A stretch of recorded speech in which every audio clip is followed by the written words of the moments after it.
red and orange bring this Tennessee sunrise to life, reflecting the radiant colors of summer blooms, all lit by the brightness of an early morning. For you and I, this is the world we live in. But for one East Tennessee man, darkness is all he sees.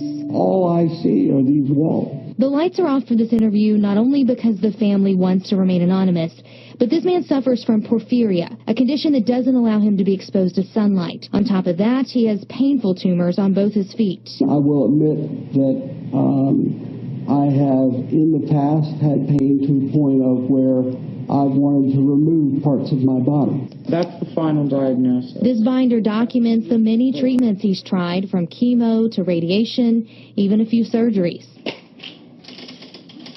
The only relief he gets is from opioids.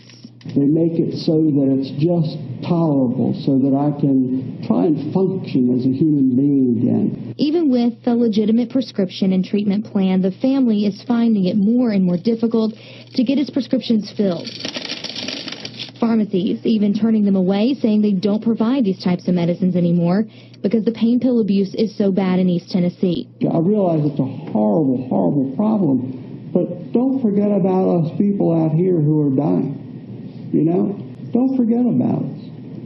We're on the flip side. Have neck pain. It's very, very common. Dr. James Choo of Pain Consultants of East Tennessee sees both sides of this issue every day. Over the past several years, we've seen an enormous amount of changes. It used to be that sky was the limit on these opioids, and you could walk in any provider's office, whether in an emergency room. But abuse has become so bad in our community, he says doctors have an even greater responsibility than ever before. There are some serious consequences, and we've seen deaths. Changing the expectations for patients and how the doctor approaches treatment. We have to do a lot more due diligence. Life-altering pain isn't enough to get you a script anymore. Doctors now have to look at everything from your family's risk of addiction to even your mental state. Every other option has to be ruled out. Opioids are just a small last resort option.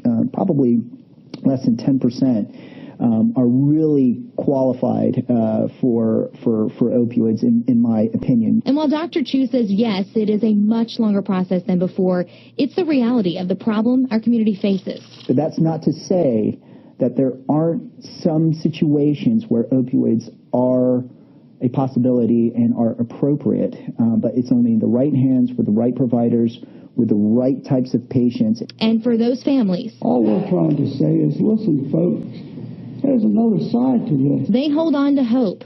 Abuse of pain pills by others will not overshadow those who need these medications to survive. I'll never be normal. I'll never get to that point. It would be really cool to be able to interact with people, and I miss that. I miss that like you wouldn't believe.